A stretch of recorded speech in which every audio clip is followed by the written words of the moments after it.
afternoon and welcome to CEC Gurukul lecture. In continuation with the series on sociology of religion, in today's lecture we are trying to understand M. Srinivas and his study of the ritual idioms of the Coorg. Now, Srinivas as an Indian sociologist has contributed to the understanding of Indian society, and he as an Indian sociologist kind of brought in his own understanding of India, specifically with relation to the street structures of society, the family, the village and caste system. And he critiqued, rather challenged the Western understanding of society as static, as self-sufficient and as kind of a closed group.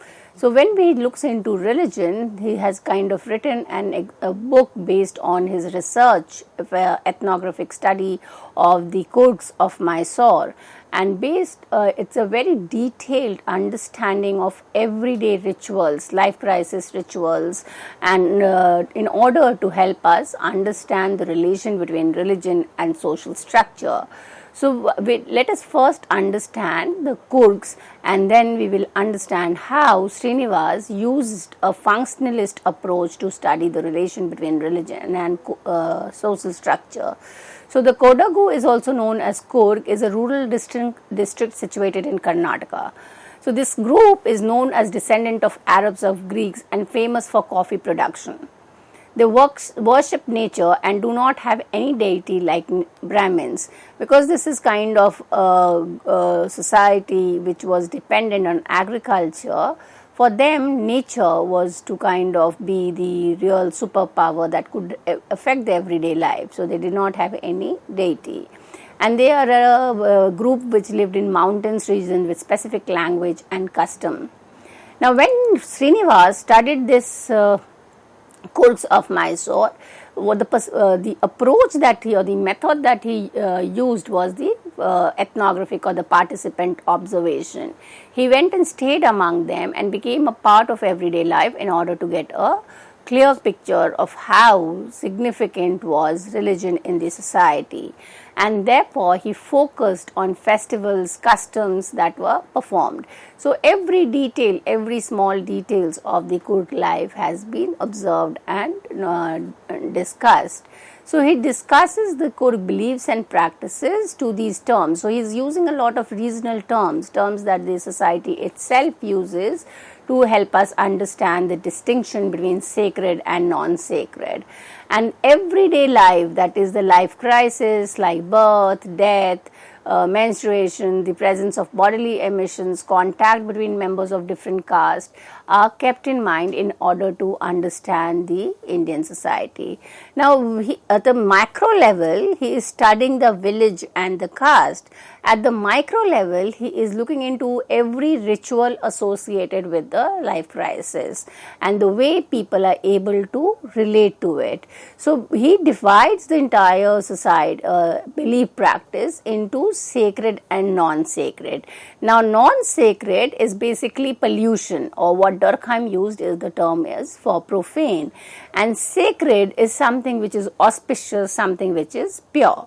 So, if we look into this diagram, we see that it kind of helps us to understand abnormal ritual conditions. So, abnormal ritual conditions are basically death and birth, which is a larger kind of a context of birth, and there are certain pollution. He is using the regional terms like Tike and Pelta Purudu. For these are kind of words which are used by the people of Coorg to explain acute pollution. Acute pollution means the degree of pollution is very high, and therefore the period of mourning is a little more, so that the people are able to overcome the pollution and back to the normal stage. Pollution is mild, so the period which will reverse back into purity is less. So in this cyclic manner, from sacred to non-sacred and back to, is life continues, so these are things which happens in everyday life. And if we look into the normal ritual status, is using the term malaige. So things are happening and people are kind of following certain norms, certain codes of conduct, which is part of everyday life. So at the micro level, he is capturing these rituals and the way in which it is then related to the macro structure. So, individuals, norms and values connected with every life cycles helps us to look into the larger social structure. Now, two very important terms which he brings in from the Coorg society is Pole and Madi, and the entire reading is concentrated around these two concepts. So, Pole is ritually impure and Madi is ritually pure. These are regional Kodagi terms which is used. So, you have three stages. One is pure, then you have the stage of impurity, and then back to the ritually normal.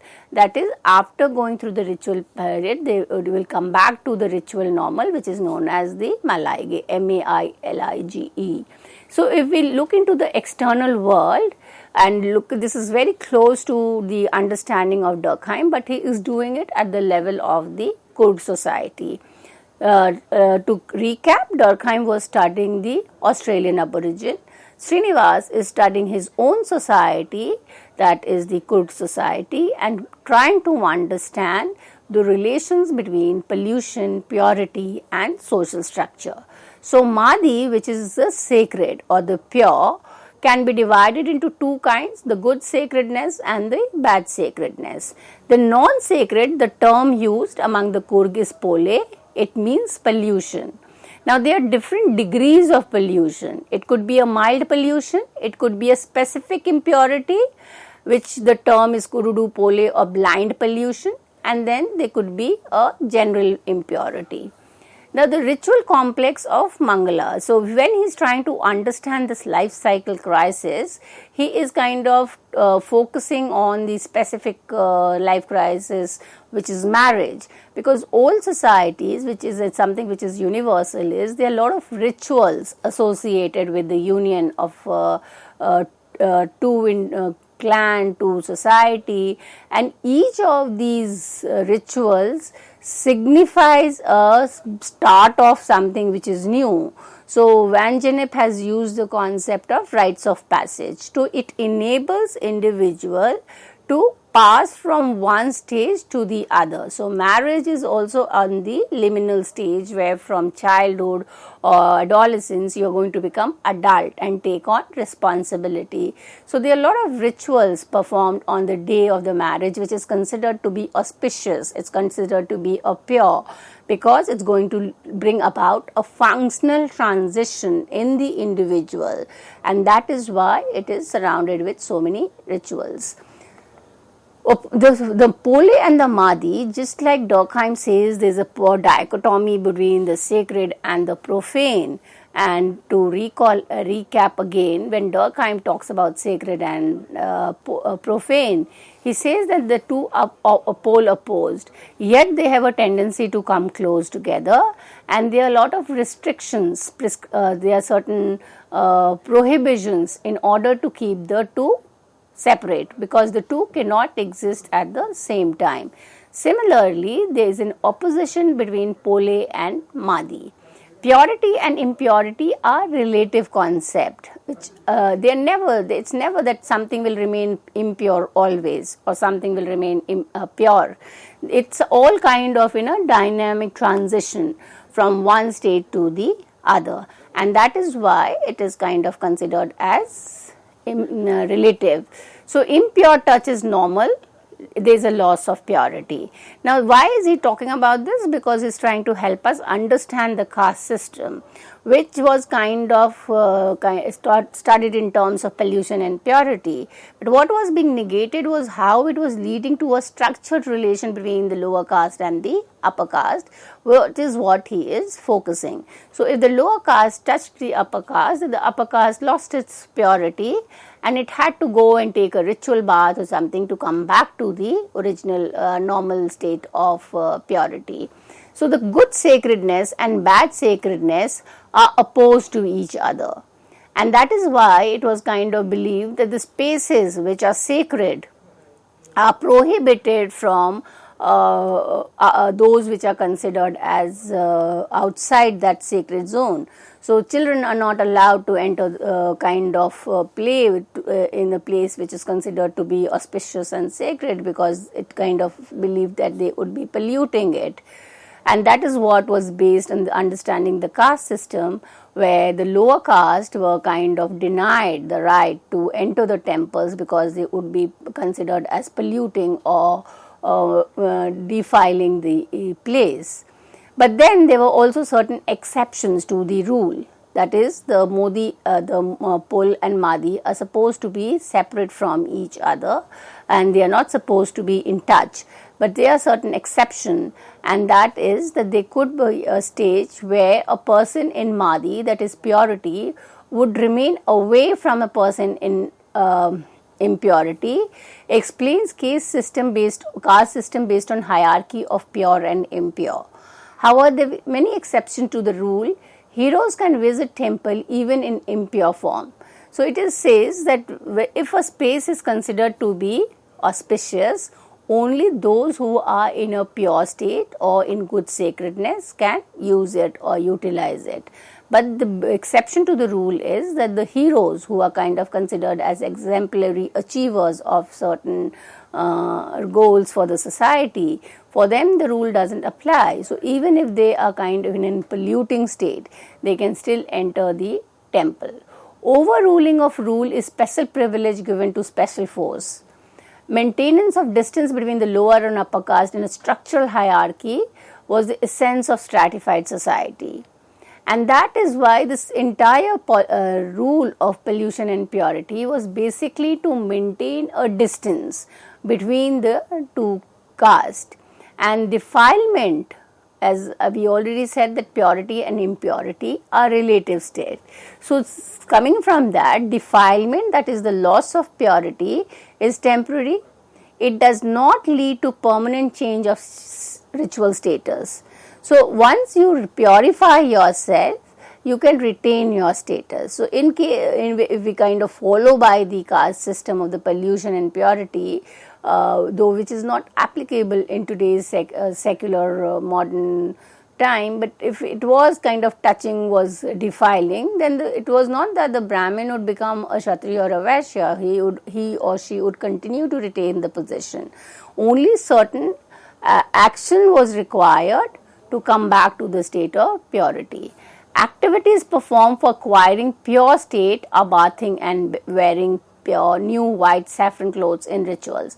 Now this is very specific to Hinduism, which Srinivas is focusing in. So in Hinduism we see that wearing of new dress, because the used dress would be considered as soiled or polluted. So the new dress is considered to be pure, saffron colored clothes, observing fast and taboos of food on certain days. These are all ways of retaining purity. What is important when we understand Madi in Pole is achieving Madi in Pole. That is the coexistence of the two. So the main argument is that they are completely opposed to each other, cannot come in touch with each other. They are prohibition which keeps the sacred and the profane apart from each other. But there are certain instances when the two coexist. So the example that is being given is the funeral rites, where there is both the state of impurity, but at the same time, so the death causes impurity. But when we will see that when there is a dead body, there would be certain rituals being performed. So both the purity and purity is going to coexist at the same time. Purified himself and in both state of purity and impurity at the same time. So the person who is performing the funeral rite is in a state of impurity, but the fact that he is doing certain rituals, that is also kind of considered as a state of purity. Now he is focusing on the life cycle crisis. So he will be discussing about the Mangala or the marriage, about the birth ceremony, but he focuses on the morning rituals in order to understand and gives a detailed explanation of the morning period. So the morning is considered to be an acute case of pollution. So the period for which you are going to kind of maintain the norms and regulations, or you're going to do activities that will bring you back to the normal state, is longer. It is 12 days here among the Coorg. These days are considered as Mada morning and is longest for spouse and eldest son. So the kinship relation comes in. Relations which are closest to the person who has died will have a longer day of mourning because they are in a higher degree of pollution. And then how do we understand the structures of the society from a mourning ritual is also in terms of how the ceremony is performed, the length of the ceremony. So the higher the status of that individual in the society, the larger the number of days. So the length of the mourning ceremony is an index of social importance of the dead person. So this is how, we kind of help us to understand the structures of society. Again, if you see, there is no mourning for infant, and there is a decrease in the period of mourning. Small size of kin groups and new value have replaced old. So this is talking about social changes which has taken place in funeral ceremonies because life has become more fast, more in terms of materialistic life. So the number of days people now perform these rituals has come down. And the Dikshe Utuva, which is a ceremony among the Coorg, which marks the end of the mourning, is basically a field where commensal feast is given to everybody who was affected by it, and it is performed by those who are most affected by the death of the person. Now, one is that we understand the importance of the individual in the society by the number of days of the mourning ceremony. The second is the index of closeness of the bond prevailing between the dead and the mourner. So same for the birth pollution. So the closest kin group are the most ones who are being affected by the pollution. So they are going to be in the state of pollution along with the person who is performing or who has kind of died. Pollution for everybody ends on 12th day, but for the mother and the child, it ends on 16th day. Third grade mourners are senior relatives. They do not play active role in ritual mourning. They observe food restrictions, do not shave, wear white clothes. So there are two kinds of mourner. One is the active mourner, which would be the ones who are closer kin. So if we look into how he is talking about funerals, but he is helping us to understand the structure of the society. So kinship relation becomes significant, and there are different kind of kinship relations. So the far relative or the distant kin relatives will not be active mourners. They would be kind of third grade. Now, after kind of talking about this, we come to the structure of the family, which is the Oka. Now, the Oka is the patrilineal, patrilocal joint family among the Coorg. Patrilineal is the significance is in the line of the male, and patrilocal, the residence is with the husband or the father's group. Members of the Oka live and grow together. So it's a corporate group. They are all male members. That is, all those who have the co-partnership rights of inheritance will have joint residence.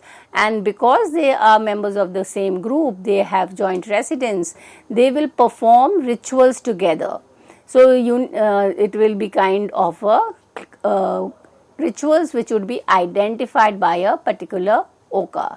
There are several occasions when the unity and solidarity of an Oka finds expression in the rituals. The second level of the structure which he talks about in understanding religion is the village. So in the Coorg society, ritual purity during festivals of main deity of the village is 12 days of celebration. And if you look into the village, which is a larger structure, it helps the functional role of unifying people. So all those who reside in that particular village are member of that village will make it compulsory to attend the annual village festival. So it is where he is taking in from Durkheim and explaining how religion functions to maintain the solidarity of the group. Now the norms of sacred and the non-sacred will follow, and those who are considered as polluting or those who are kind of bring about end of the auspicious occasion would be prohibited from entering the village. So, two categories of pollutant that he is discussing are the menstruating women who would have to vacate and return on the 18th day after the first kind of the end of the annual festival. Second category of people who are not allowed to remain in the village during the annual festival is the polaya or the lower caste, and they have to move out. Else the belief is that those if they don't maintain this auspiciousness of the village, then the god will punish them and there will be some kind of uneven thing which will happen. And that is why, that is the belief system coming from religion which legitimize the social structure. So people believe in these and therefore they accept their lower status and follow the norms of exclusion. So the ceremony during village festival, people assemble in the temple and they kind of follow a lot of restrictions. Now when we look into from a sociology of religion, religious activity or a festival is an occasion of sacredness. So the everyday normal mundane life is suspended. It could be kind of considered as the kind of inversion. So what we see in everyday life, the regular life, is to be inversed completely on that particular day. So the village festival is one such occasion where the religious inversion will occur. So no firing of gun, no killing of animals, no breaking eggs, coconut, no separating of mat or carpet. These are everyday regular activity which they do, which they will stop. So when we look into the component of village festival, it has a ritual festival, fast, where there is a taboo of not eating certain kind of food, because it fasting and avoidance of eating certain kind of food is considered as purifying. As so individuals who are in state of impurity will do a ritual fast to come back to a state of purity. And then we have the festival day when the religious inversion will take place and everything will be auspicious and pure. Now, discussing understanding of Srinivas Coorg society, we know that he is also talking about social change, that there has been a lot of change because of economic and technological development, and there has been change in the social structure. Caste, family, villages have undergone change. The forces of changes are westernization, urbanization, industrialization. So there is where a lot of change in terms of rituals are done. Even life crisis rituals have undergone a lot of change. There are change in gender relations. More of girls are getting educated, they are working out. So the norms, the menstrual norms of are not kind of followed or are no longer relevant. So when we look into Srinivas' contribution, he is giving us two ways of understanding, that it is helping us understand the present social structure. It will also help us understand the dynamic nature of social structure, that nothing kind of continues as it is, it will change. So with this, I come to an end of today's lecture. Thank you.